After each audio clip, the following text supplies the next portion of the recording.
lovely viewers of Rest TV. Mwebale kubeera nga ssaawa 4 n'ekitundu mubeera wano nga mugamba katulinde Joan tulabe gwatuleetedde leero.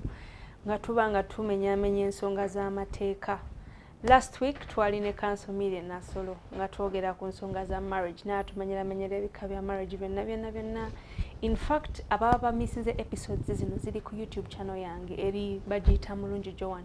So genda ku YouTube n'oteeka Mulungi Joan oba ojjasanga episodes zonna z'omisinze osobola okukachinga app ne wetuba tuli.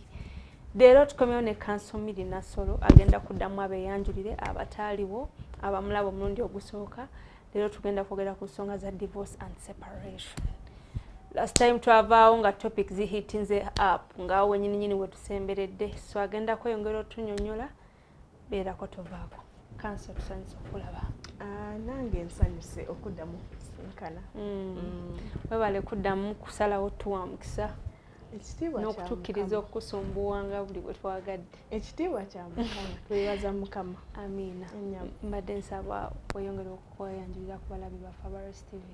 Nyabo abalabi ba Rest TV anaye mwasize mutya, nsanyuse nno ddala kubeera wano nammwe olwaleero. Mukama waffe yeebazibwe. Amanya gange nze Nasolo Miriam Kikomeko era nga ndi munnamateeka era director mu kitongole kya Maisha Holistic Africa Foundation. Neesiimye okubeera nammwe olwaleero. Amiina. Kati Council, Nyabo.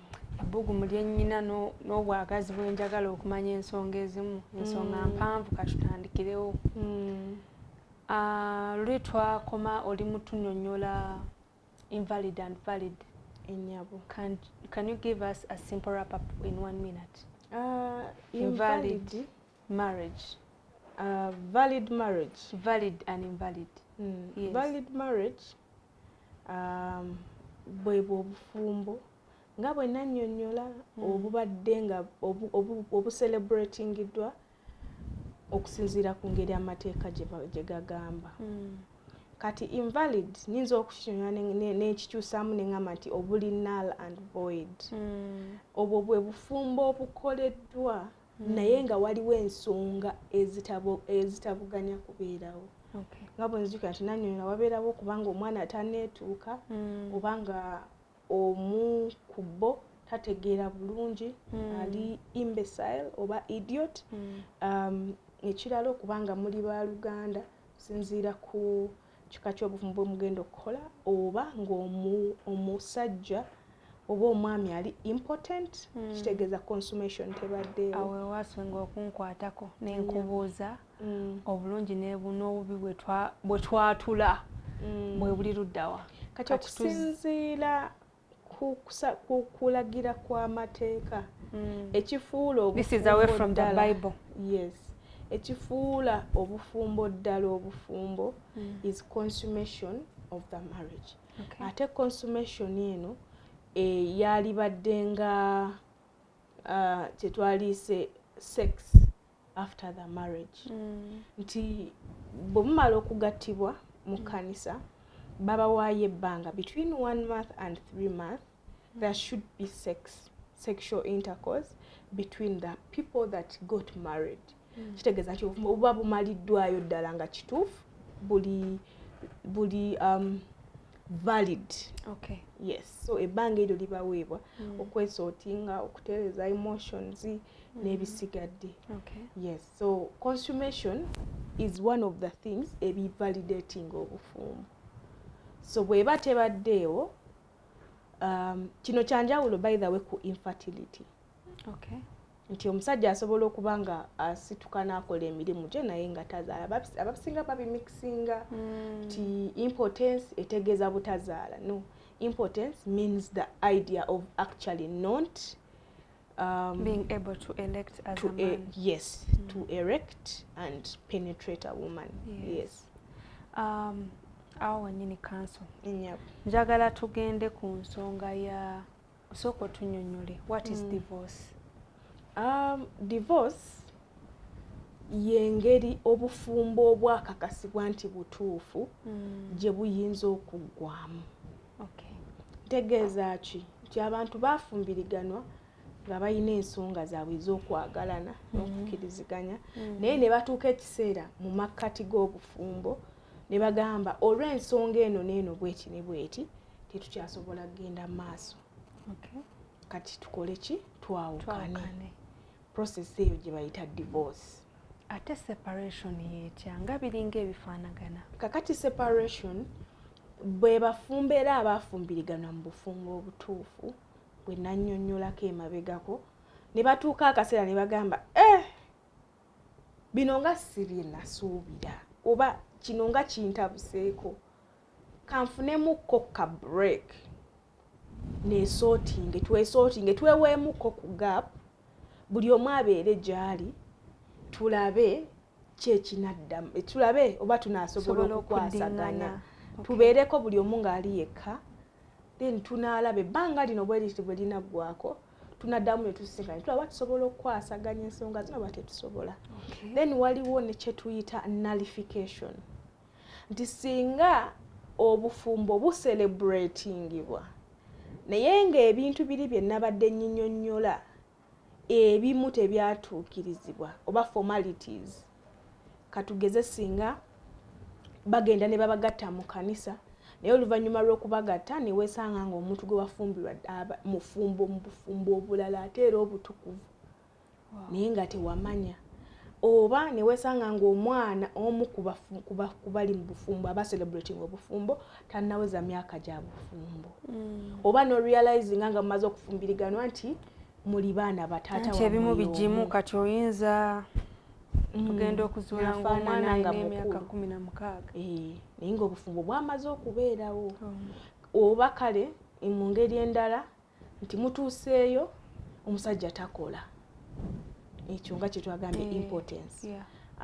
then ensonga endala gye naali agadde okwogerako ku nsonga ya impotence separation kati separation awo tejjirawo waliwo incidences separation wejjira ne divorce wejjira ne nullification kati mu nsonga ya impotence tukola nullification because ogimu ku mitendera egigwanyiza obufumbo okuba nti butuufu giba tegituukirizibwa so osaba kooti obufumbo obwo ebudeclaring nti bufu kuba buba bufu singa okeera ku makya omuntu n'akukaka okufumbirwa nga tukiriza naye olw'embeera gy'olimu ne mugenda mu kkanisa ne babagatta oba ne mugenda ne mukola okwanjula bw'okeera ku makya bw'ogenda mu kooti tosaba divorce ogamba nti kubanga nali seeyagalidde ate nga amateeka ga Uganda gagamba nti nina okuba nga njagadde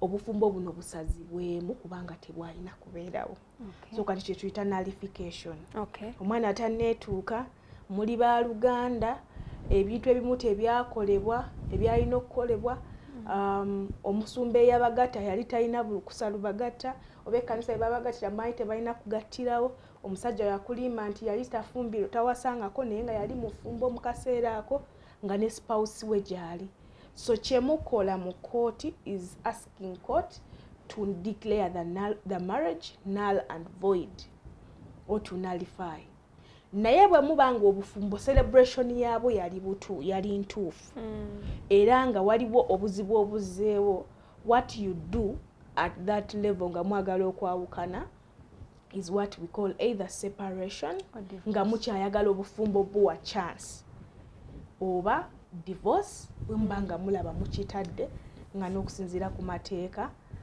gye galambika nga tetunagenda mu depth ya divorce separation yene ekoma ku bbanga kikubanga I have my relatives my uncle they separated for 10 years and after came back together isn't that a bit beyond okusinziira ku kulungamya kw'amateeka separation waliwo ebika bya separation bibiri esooka ye mutual agreement where two people ababadde mu bufumbo bakiza ne bagamba omanyi katukanye kintu kino kiraka kyekuttemuko somehow kikwatiddwamu tusooke tukiweemu obudde ne batuula wansi ne bafuna munnamateeka nga nze ne bakkaanya nti ku terms bweziti ne bweziti tugenda kulekeraawo okubeera ffenna.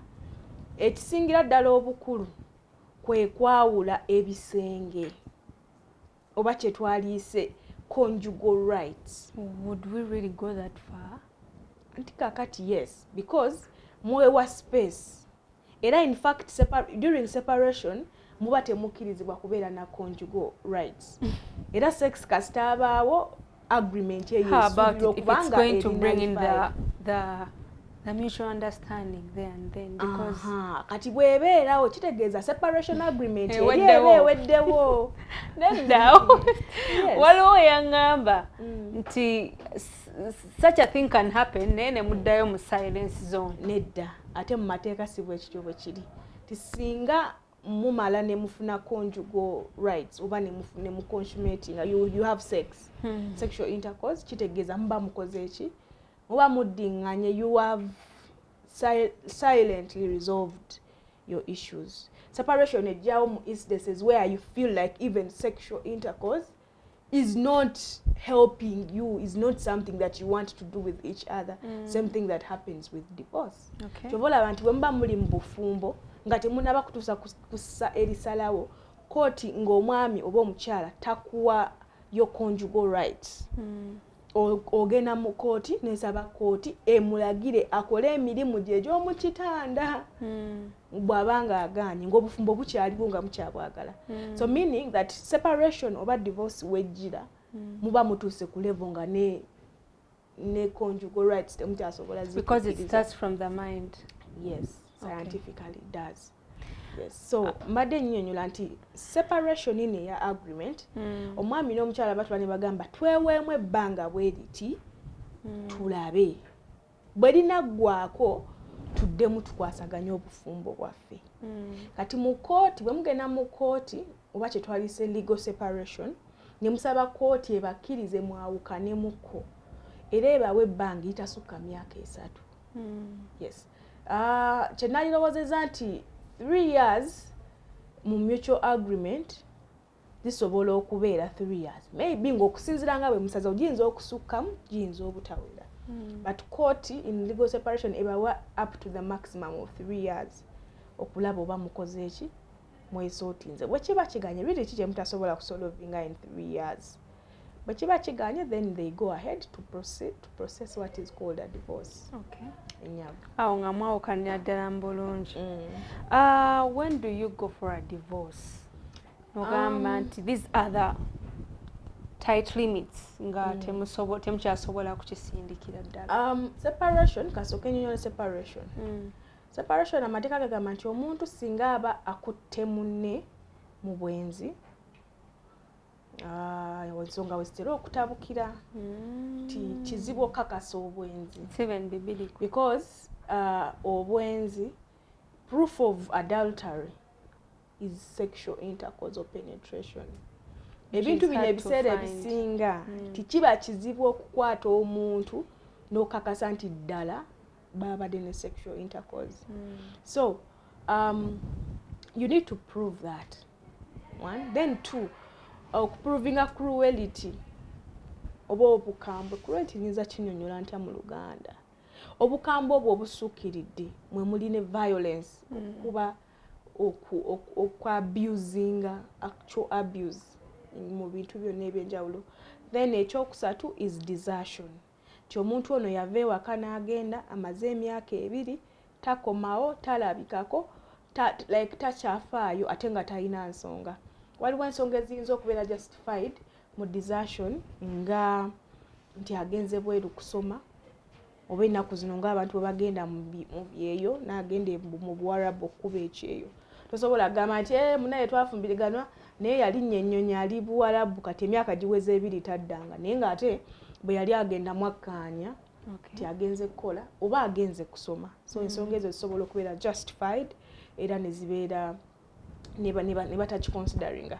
But those 3 facts kooti egenda netunulamu omuntu ne bamuwa obudde yeerowooza oba n'asonyiwa oba naye nga kale amaka akyagaagala obufumbo akyabwagala naye ng'asaba mukadde alowooza oba anaasobola okukikwasaganya. That separation comes in. Naye divorce ebeerawo ng'ebyo byonna bisatu bibaddewo naye nga waliwo irreconcilable differences ng'ebintu ebyo ebiriwo newe mukola mutya temukyasobola kuzza mabega era kooti emakinga sure nti ebintu like reasons zowadde for divorce they are really fundamental okubagwanyiza okuba nga mukoze eki ng'obufumbo buggwawo. Ekitegeeza divorce is not an easy process gyosobola okera ku makya n'ogamba they really follow up a lot of things. Banoonya obujulizi obukakafu n'okwekenneenya okukakasiza ddala nti omuntu ono bakapa eno tekyasobola kukola ki kuddiŋŋana. Kyova olaba era bwe musaba divorce omusango ne baguwuliriza bwe bamala okuguwuliriza ne balaba nti okay reasons weeziri kooti ekola kye bayita decree nisi ne babawa period ya 6 months okulaba oba musobola okusolovinga. Then when you come back nga kigaanye ne bakola kye tuyita decree absolute okakasa nti ddala kigaanidde ddala tebakyasobola kuddiŋŋana. Naye nga kooti eba erina okubeera ng'ekakasiza ddala nti petition eno ekoleddwa obukakafu obuliko buzuuliddwa okuba nti ddala butuufu omuntu ono yakola bw'ati. Ensonga lwaki bakola bwe batyo is to try and continue to uphold the essence of marriage. Marriage is not or should not be a place where people just enter and go. Move out anyhow. You marry someone for sexual purposes. Once you feel like you can't have sexual intercourse enjoyable with them, you leave them and go. That's not the case. Marriage as an institution erina okubeera ne value, and that is why ababaga amateeka bagamba court should make sure that these differences are irreconcilable. Yeah. Wow. Oli muntu abaddeko ngo handling such cases. Which divorce process have you ever handled, and you as a lawyer nawe mwenyini ngogamba you know these people really need to divorce? I may not, it's not professional, and I'm not going to say that I have handled. Yeah. I'm going to just give reference to what someone else did, not what I did. Okay. A husband and wife, omwami yafuna omukyala omulala literally kati kyogere bwe batyo, and they were staying together ne bazaala n'omwana. So na expressing akuba yamala era omukyala yamala emyaka nga 7 nga takola ki nga tagenda. The child grew up naweza n'emyaka 7. So the woman said, I think it is now over, because yagezaako na trying and following her up n'agoba omusajja n'asaba everything naye omwami teyakomawo. That was quite a lot. Yes. So 7 years down the road there is proof nti omwami yakola adultery because there is a child between the two, and court decided to give them the divorce with costs of course to the respondent. Yes, but I want to clarify that this is not my case. Yes, it's a case that I saw and I saw a friend handle. Can you kindly take us down through the process of divorce? Process of divorce, first a divorce petition is a civil matter. Kikulu nnyo okumanya. Edda byali bihandlingibwa mu criminal departments wa criminal area, naye kati it's a civil matter where omuntu ayagala okudivorcinga munne agenda maaso n'agenda mu kooti ey'omu kifo ekyo omu ku bo gy'abeera oba ye awaaba gy'abeera oba oli eyamudiza ati nga gwayagala okudivorcinga gy'akola ki gy'abeera n'awaaba mu kooti mu high court. N'agamba nti bannaaye tubadde tumaze ebbanga bwe riti ne bwe riti, naye okusinziira ku bbanga bwe riti omwami ono nze mpulira emyamaka nkoze eki mbikooye. Kati kooti n'ebawa ebbanga, kooti wabirawo ennaku zino waliwo kye batuyita mediation, ne basisinka ne baba balina ba lawyers ne boogeramu, because all civil matters can have either private representation or personal representation or representation by counsel. Ti omuntu asobola okweyogerera yeeyogerera n'abyekolerako. Yes, naye oba oyo atasobola oba amanyi nti omunnamateeka ayinza obikolako okusinga nze afuna munnamateeka. Naye advice yange always ebeera nti funa munnamateeka byanguwa kuba bamanyi by'otamanyi ate basobola okutuuka wotasobola kukola ki kutuuka. so n'agenda mu kooti n'awaayo okusaba, era bw'ateekayo okusaba obukakafu kooti n'ebutunulamu n'ebayita mu scheduling conference batuule balabe ekisoboka. Mediation bwegaana oba ne bakkaanya ku bimu ne bagenda mu maaso kooti n'ewulira omusango okusinziira ku bujjulizi obuliwo. Era kooti bw'emala okuwulira omusango omulamuzi n'abitegeera ng'akola order gye nagambye eya decrenisi bawokkanemu okumala ebbanga then bamale tulabe oba banaddiŋŋana. Bwe kigaana after the given period 6 months and a year after the given period then ne badeclaring nti obufumbo bukoze eki bugaanye era busaziddwamu oba the decree of divorce oba decree absolute. Kati wabeera nga waliwo ebintu keka kaseera we babigabanira, wabeera nga waliwo abaana era kooti negabanya ebintu ebyo okusinziira ku ki ekiriwo na kiki ekibadde kigenda mu maaso. Kati ku nsonga njagala kudda ku nsonga y'ebintu ebyo. I know tujja byogere nja kuyita tubyogereko mu aftermath ya divorce naye njagala tubikooneko katini. What happens when you have property? Kakati kisinziira. Property zirimu ebika. Waliwo kye tuyita matrimonial property. Oba ebintu couple bye accumulatinze over the years nga bali wamu. That is what we call matrimonial property. Ng'omukyala ayinako contribution. Now contribution ennaku zino tekyali yakuba nti ssente yokka naye n'emirimu omukyala gy'akola contributinga ku mirimu gy'omwami gy'akola it also accounts to valuable contribution. So ebyo biri awo. Then waliwo property nga by'abantu individual. Ng'omukyala ono yabifuna before they got married. Oba ng'omwami yabifuna before they married the woman. Eyo eba emubalirwako nga property ye. Kati ffe mu Uganda tetunabafuna nnyo mateeka galagira nti ebintu byonna mubikole ki mubigabane. So we have not yet gotten that law that says half. Like we don't have proof of that yet. Much as some decisions have been made like that. Naye nga it depends. Waliwo kye tuyita matrimonial, waliwo gifts. Ng'omukyala bwe yali afumbirwa bazadde be bamuwa emmotoka ng'eri mu mannya ge. Nagamba emmotoka entugiwadde omwana waffe Joan ebeere yiye. Eyo eba yiye era bwe baba baawukana emmotoka yagitwala oba nga bamuwa poloti oba nga bamuwa apartments. Era bwe baba baawukana ebintu bye byajja nabyo akola ki abitwala. Same thing happens with the man. But ebintu bye bakoze from the date of their marriage to the day of their divorce babeera balina okubisharinga according to the what? To the contribution or consideration that has been made. Kati in the process of I have a couple that I know by in a divorce, but in the divorce process, but it took them 7 years. So I had to ask them, why did it take that long? But it was about the property issues. Kati ng'omukyala ayagala atwala ebintu halfway nga amateeka we galagira. Naye ng'omwami agamba none of us should take byonna tubiteeke mu mannya g'abaana. How is that fair? Ideally, omukyala alina right okusalawo if party ye y'ebintu agiteeka mu mannya g'abaana because it's her property. According to the constitution, every person, every individual has a right to own property and to sell it or bequeath it or give it out according to their will.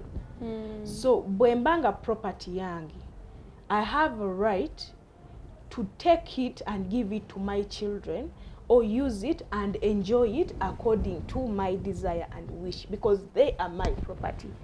It is not right that my children should deprive me of my property because my responsibility to my children with the property, I can give it to them even without, I can still do it because it is my responsibility. It's not going to go away. Someone would say that it's something that is already automatic. They are your children, so why would you hesitate? Well, however much it is not a guarantee that beyond doing the responsibility I have with my children, I still have to leave behind properties for them. Okay. It is not written anywhere. It is out of goodwill. And I want to speak to young people out there abateeka bazadde bammwe ku pressure because of the property that belongs to them. Ebintu bya muzaddewo si bibyo paka ng'asazeewo ng'ayagadde okuwako ku bintu bye. Actually, For my as long father has as a saying that buli muzadde alina engeri gy'akuzizaamu, naye nze nkuze taata wange ngamba buli kyenkoze kyange na mukyala wange. Definitely. The only inheritance I have given you is the school fees that I put in school. So and the food and the food and the clothes. Okay. Banga bwe buvunaanyizibwa bw'omuzadde to provide and fend for a child, put you in school, cater for your needs at school and at home until you are 18 years. All that is investment. Or until you finish school, or until the time I feel like okay. So muzadde singa akola choice n'agamba nti okay, ngeri gy'omaze okusoma kankuwe ne capital, kankuweyo ne kino, that is out of goodwill. You know, tekibabalirwako abakikoze mu entitlement. Actually, please and please everyone, gw'alina muzaddewo alina kyakoledde oba kyakuwa, appreciate them because it is not automatic. It's not something you just be unsure that you expected it to come. Nti emaali ya taata yange, no. Emotoka ya taata yange, no. He just chooses to share it with you.